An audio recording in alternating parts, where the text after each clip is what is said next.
വിശുദ്ധ ലൂക്കാ എഴുതിയ സുവിശേഷം അധ്യായം 10. 72 പേരെ അയക്കുന്നു. അനന്തരം കർത്താവ് വേറെ 72 പേരെ തിരഞ്ഞെടുത്ത് താൻ പോകാനിരുന്ന എല്ലാ പട്ടണങ്ങളിലേക്കും നാട്ടിൻപുറങ്ങളിലേക്കും 2 പേരായി അവരെ തനിക്ക് മുമ്പേ അയച്ചു. അവൻ അവരോട് പറഞ്ഞു, കൊയ്ത്ത് വളരെ, വേലക്കാരോ ചുരുക്കം. അതിനാൽ കൊയ്ത്തിന് വേലക്കാരെ അയക്കുവാൻ കൊയ്ത്തിന്റെ നാഥനോട് നിങ്ങൾ പ്രാർത്ഥിക്കുവിൻ. പോകുവിൻ, ഇതാ ചെന്നായ്ക്കളുടെ ഇടയിലേക്ക് കുഞ്ഞാടുകളെ എന്ന പോലെ ഞാൻ നിങ്ങളെ അയക്കുന്നു. മടിശീലയോ സഞ്ചിയോ ചെരുപ്പോ നിങ്ങൾ കൊണ്ടുപോകരുത്. വഴിയിൽ വെച്ച് ആരെയും അഭിവാദനം ചെയ്യുകയും അരുത്.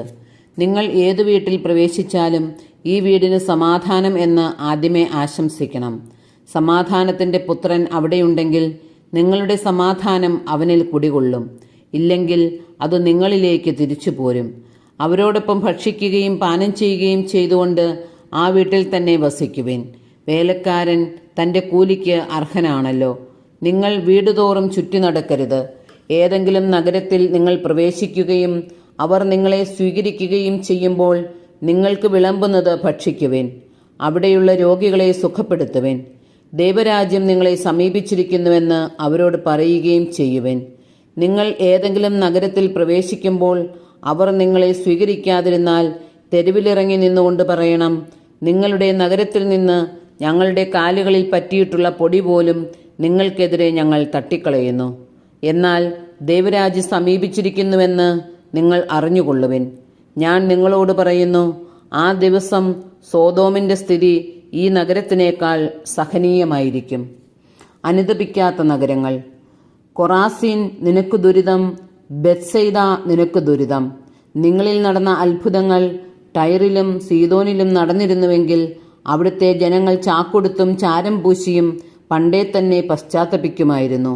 ആകയാൽ വിധി ദിനത്തിൽ ടൈറിന്റെയും സീദോന്റെയും സ്ഥിതി നിങ്ങളുടേതിനേക്കാൾ സഹനീയമായിരിക്കും. കഫർനാമേ, നീ ആകാശത്തോളം ഉയർത്തപ്പെട്ടിരിക്കുന്നുവെന്നോ? നീ പാതാളത്തോളം താഴ്ത്തപ്പെടും. നിങ്ങളുടെ വാക്കു കേൾക്കുന്നവൻ എൻ്റെ വാക്കു കേൾക്കുന്നു. നിങ്ങളെ നിരസിക്കുന്നവൻ എന്നെ നിരസിക്കുന്നു. എന്നെ നിരസിക്കുന്നവനോ എന്നെ അയച്ചവനെ നിരസിക്കുന്നു. 72 പേർ മടങ്ങിയെത്തുന്നു. 72 പേരും സന്തോഷത്തോടെ തിരിച്ചു വന്നു പറഞ്ഞു, കർത്താവേ, നിന്റെ നാമത്തിൽ പിശാചുക്കൾ പോലും ഞങ്ങൾക്ക് കീഴ്പ്പെടുന്നു. അവൻ പറഞ്ഞു, സാത്താൻ സ്വർഗത്തിൽ നിന്ന് ഇടിമിന്നൽ പോലെ നിബദിക്കുന്നത് ഞാൻ കണ്ടു. ഇതാ, പാമ്പുകളുടെയും തേളുകളുടെയും ശത്രുവിന്റെ സകല ശക്തികളുടെയും മീതെ ചവിട്ടി നടക്കാൻ നിങ്ങൾക്ക് ഞാൻ അധികാരം തന്നിരിക്കുന്നു. ഒന്നും നിങ്ങളെ ഉപദ്രവിക്കുകയില്ല. എന്നാൽ പിശാചുക്കൾ നിങ്ങൾക്ക് കീഴടങ്ങുന്നു എന്നതിൽ നിങ്ങൾ സന്തോഷിക്കേണ്ട. മറിച്ച് നിങ്ങളുടെ പേരുകൾ സ്വർഗത്തിൽ എഴുതപ്പെട്ടിരിക്കുന്നു എന്നതിൽ സന്തോഷിക്കുവിൻ. യേശു ആത്മാവിൽ ആനന്ദിക്കുന്നു. ആ സമയം തന്നെ പരിശുദ്ധാത്മാവിൽ ആനന്ദിച്ച് അവൻ പറഞ്ഞു, സ്വർഗത്തിന്റെയും ഭൂമിയുടെയും കർത്താവായ പിതാവേ, അവിടുത്തെ ഞാൻ സ്തുതിക്കുന്നു. എന്തെന്നാൽ അങ്ങ് ഇവ ജ്ഞാനികളിൽ നിന്നും ബുദ്ധിമാന്മാരിൽ നിന്നും മറച്ചുവെക്കുകയും ശിശുക്കൾക്ക് വെളിപ്പെടുത്തുകയും ചെയ്തു. അതെ പിതാവേ, അതായിരുന്നു അവിടുത്തെ അഭീഷ്ടം. എല്ലാ കാര്യങ്ങളും പിതാവ് എന്നെ ഏൽപ്പിച്ചിരിക്കുന്നു. പുത്രൻ ആരെന്ന് പിതാവിനല്ലാതെ ആരും ഗ്രഹിക്കുന്നില്ല. പിതാവാരെന്ന് പുത്രനും പുത്രൻ ആർക്ക് വെളിപ്പെടുത്താൻ ആഗ്രഹിക്കുന്നുവോ അവനും അല്ലാതെ മറ്റാരും ഗ്രഹിക്കുന്നില്ല. അവൻ ശിഷ്യന്മാരുടെ നേരെ തിരിഞ്ഞ് അവരോട് മാത്രമായി പറഞ്ഞു, നിങ്ങൾ കാണുന്നവ കാണുന്ന കണ്ണുകൾ ഭാഗ്യമുള്ളവ. എന്തെന്നാൽ ഞാൻ പറയുന്നു, അനേകം പ്രവാചകന്മാരും രാജാക്കന്മാരും നിങ്ങൾ കാണുന്നവ കാണാൻ ആഗ്രഹിച്ചു, എങ്കിലും കണ്ടില്ല. നിങ്ങൾ കേൾക്കുന്നവ കേൾക്കാൻ ആഗ്രഹിച്ചു, എങ്കിലും കേട്ടില്ല. നല്ല സമരിയാക്കാരന്റെ ഉപമ. അപ്പോൾ ഒരു നിയമജ്ഞൻ എഴുന്നേറ്റ് നിന്ന് അവനെ പരീക്ഷിക്കുവാൻ ചോദിച്ചു, ഗുരു, നിത്യജീവൻ അവകാശമാക്കാൻ നാം എന്തു ചെയ്യണം? അവൻ ചോദിച്ചു, നിയമത്തിൽ എന്ത് എഴുതിയിരിക്കുന്നു? നീ എന്തു വായിക്കുന്നു? അവൻ ഉത്തരം പറഞ്ഞു, നീ നിന്റെ ദൈവമായ കർത്താവിനെ പൂർണ്ണ ഹൃദയത്തോടും പൂർണ്ണ ആത്മാവോടും പൂർണ്ണ ശക്തിയോടും പൂർണ്ണ മനസ്സോടും കൂടെ സ്നേഹിക്കണം, നിന്റെ അയൽക്കാരനെ നിന്നെപ്പോലെയും. അവൻ പ്രതിവചിച്ചു, നീ ശരിയായി തന്നെ ഉത്തരം പറഞ്ഞു. ഇതനുസരിച്ച് പ്രവർത്തിക്കുക, നീ ജീവിക്കും.